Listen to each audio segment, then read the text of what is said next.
देखो बाबू, आज हम लोग कक्षा 12 के हिंदी के प्रश्न पत्र के कुछ महत्वपूर्ण टॉपिक देखेंगे जो कि बहुत ही इम्पोर्टेंट है फॉर एग्ज़ाम, मतलब एग्ज़ाम के लिए। तो सबसे पहले हम बात करते हैं लेखक के जीवन परिचय।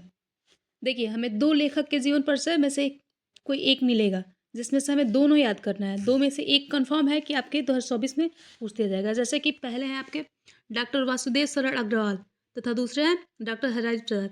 ये आपके 5 अंक में पूछता है। फिर बात की जाए कवि के जीवन परिचय, तो कवि में भी हमें 2 कवि का ही जीवन परिचय याद करना है, जैसे कि मैथिली शरण गुप्त और जयशंकर प्रसाद। इन दोनों को याद कीजिए, दोनों में से एक आपको मिल जाएगा, जो कि ये भी 5 नंबर का होता है। 3 नंबर का जीवन परिचय तथा 2 नंबर की उनकी कृतियाँ या रचनाएँ। अब अगली बात करते हैं हम निबंध की। तो निबंध की बात की जाए तो निबंध 2 पे अधिकांश पूछा गया और हर साल पूछता है। पहला हो गया पर्यावरण प्रदूषण तथा जनसंख्या वृद्धि। दोनों में से एक कन्फर्म है कि आपका मिल जाएगा। दोनों याद कीजिए, दोनों में से एक आपको मिल जाएगा। फिर बात करते हैं आवेदन पत्र या निवेदन पत्र की। तो बात करें आवेदन पत्र में भी आपको 2 पढ़ना है। एक बिजली विभाग से शिकायत के लिए, अर्थात आपका एग्ज़ाम आने वाला है और बिजली की कटौती हो रही है जिसके कारण आपकी पढ़ाई पूरी नहीं हो पा रही है।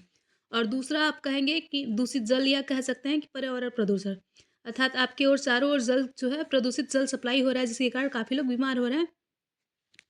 तीसरा होता है हमारा, चूँकि निबंध हमारा 10 नंबर का होता है तथा आवेदन पत्र हमारा 6 नंबर का होता है। अब आगे बात करें तो खंड काव्य।